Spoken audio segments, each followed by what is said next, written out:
Who was the man who betrayed Pope Leo when he was his closest friend years ago? And why did the Pope choose to forgive him now, in front of the entire world? This question echoed across the globe last Tuesday morning, following an official announcement from the Vatican.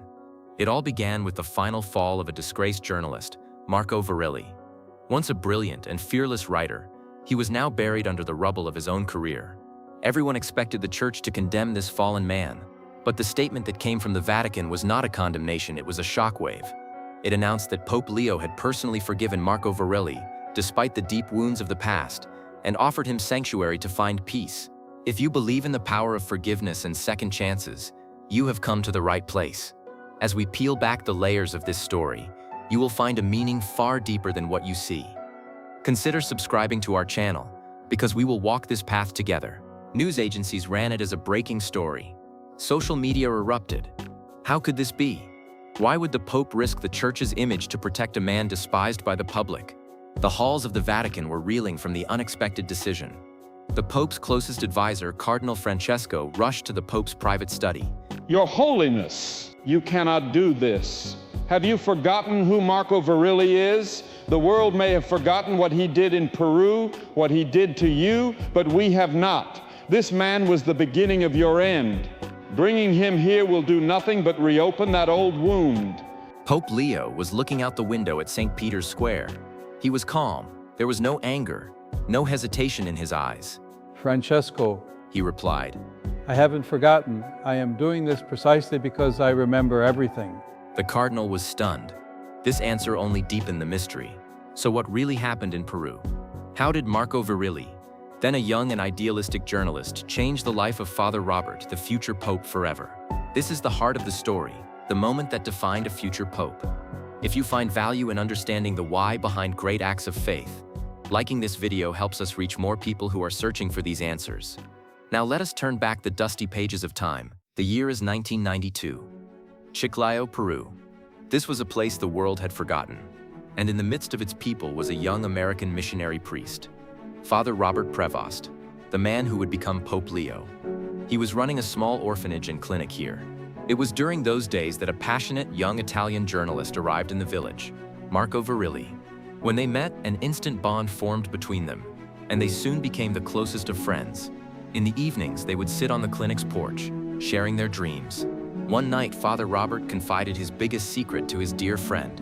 The children in the village, especially a little girl at the orphanage with asthma named Elena, needed a life-saving medicine. But the medicine sent by the government never arrived.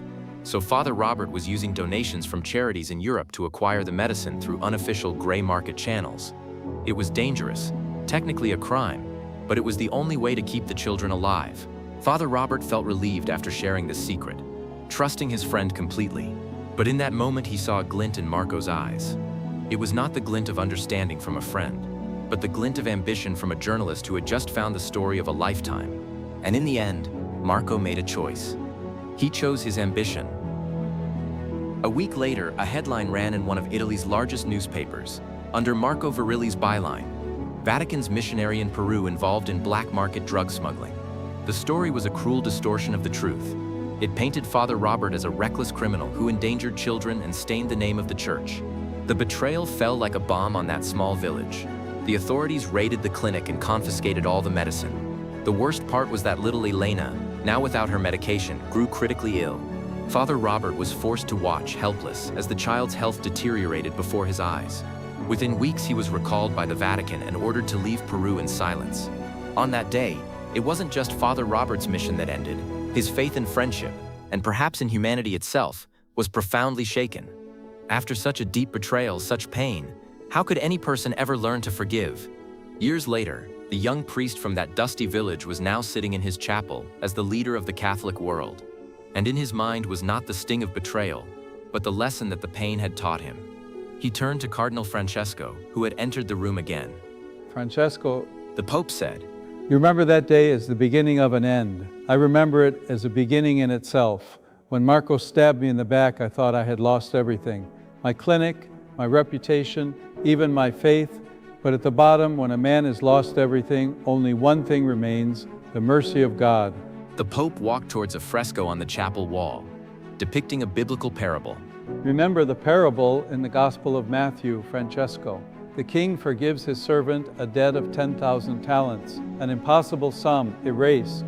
But that same servant goes out and throws his fellow servant, who owes him just 100 silver coins, into prison. I realized that day that if God forgives my debt of 10,000 talents every single day, what arrogance it would be for me to hold on to my brother's debt of 100 silver coins. Forgiveness is not a gift we give to someone who deserves it. Forgiveness is the burden we finally set down for ourselves. Cardinal Francesco was silent. But why? Now? He asked. Why in front of the whole world? Because Marco has lost his way. His ambition consumed him, and now he is at the bottom, just as I was, all those years ago in Peru. If I do not show him that same mercy now, then what was the point of everything I learned? Two old friends, face to face after 30 years. The air was thick with unspoken words. Marco struggled to speak. He stammered, tried to apologize, to make excuses.